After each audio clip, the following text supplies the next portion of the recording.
Magic Foundations released recently, and we're already seeing some superstar standouts from the set.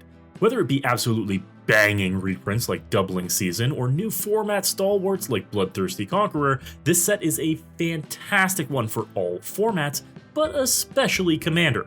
So join me as I run down my top 5 must-have Commander cards from MTG Foundations, but first, some honorable mentions. Starting with the fact that this set is going to be reprinted for years. Wizards announced that Foundations will be print to demand for the next 5 years, meaning we won't be in any shortage of these cards. While some of them may seem absurdly priced right now, we're going to see so many copies of these cards that they may very well be budget level includes come a year or two from now. And an honorable mention to Heir Apparent.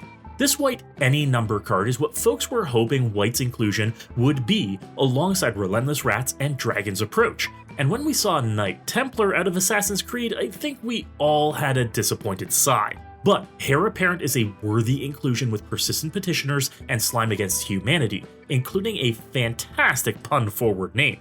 I approve, and I know a lot of other folks are excited. Before we get into the proper top 5 though, if you're looking to pick up any cards, whether they be singles from Foundations or new bling for your decks, check out my sponsor Card Trader. One of the largest global marketplaces for all your favorite TCGs, it's the easiest way to find cards in the treatment, in the condition, and in the language you're looking for. With their amazing Zero system, you can get all of your cards from multiple vendors shipped to you at once, maximizing your chances of getting what you want and minimizing your shipping costs. Use my promo code MECHANIC now for 5% off your first order. Use the link in the description to start your shopping now. Understanding that this top 5 of Foundations is my list, I'm looking at inclusions that are most likely to see the highest volume of play. We're looking at versatile includes that are going to fit in the most decks possible and are going to be staples of the format soon enough. Starting with Leyline Axe. We are very limited in sources for giving creatures double strike, especially without involving colors like white or red. So any source that can provide it is valuable, and Leyline Axe does it while also, maybe, possibly, being free to cast sometimes. Compare it to Fire Shrieker, or Gavel of the Righteous, or Grappling Hook. And for around some of those same mana values, you get not just Double Strike, but also Trample and a power boost too.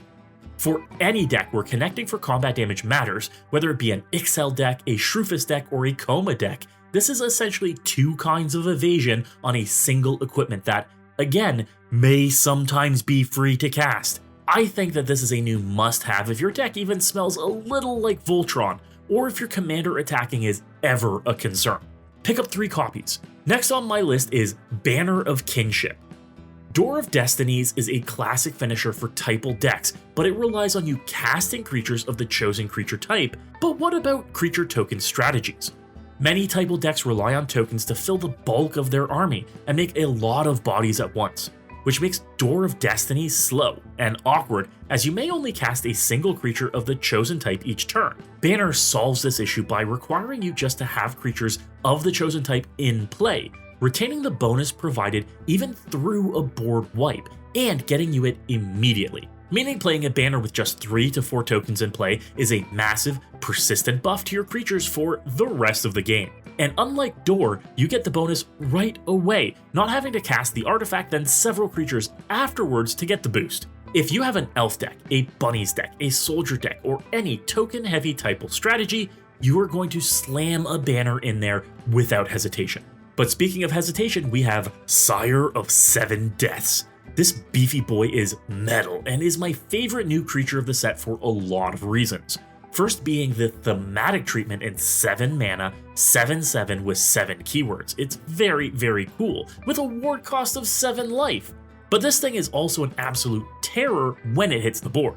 For 7 mana, you aren't likely to cast it regularly, but you sure as heck can reanimate it pretty easily. The fact that, with ward 7 life, it's always going to leave a mark on someone means the value is always there. But I love this guy for not being played as well. In any keyword soup deck, in any colors, this guy is right at home.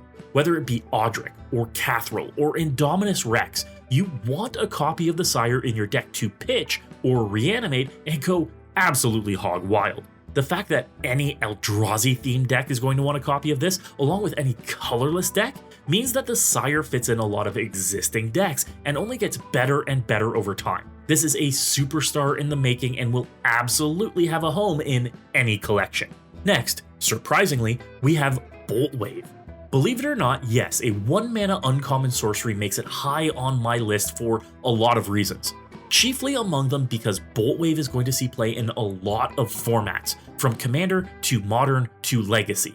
Any 1-mana spell that deals 3 damage to an opponent is awesome, and judging by the fact that this uncommon is already priced higher than some of the rares in the set, tells you the demand for it. But in Commander, this is 1 mana to deal 9 damage, 3 to each opponent.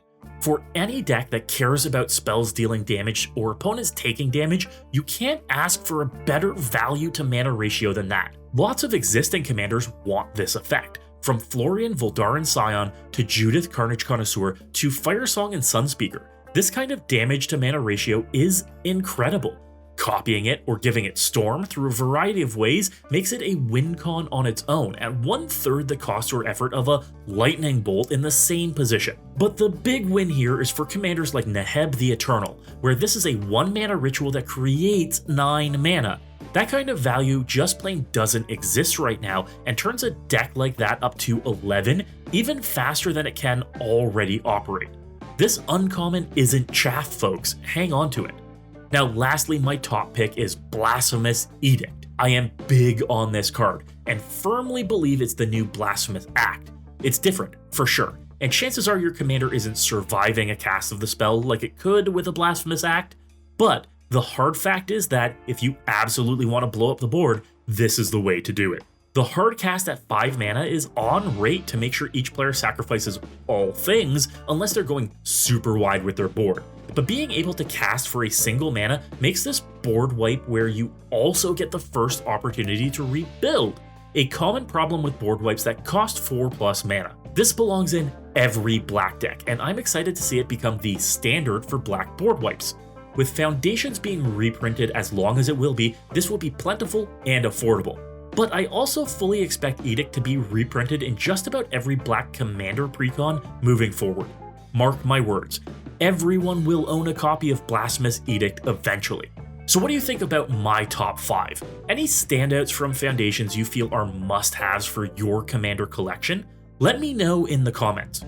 And find links in the description to my sponsor MOXFIELD. They're the greatest deck building platform in the world, and make it easy to see all my brews by following my MOXFIELD profile.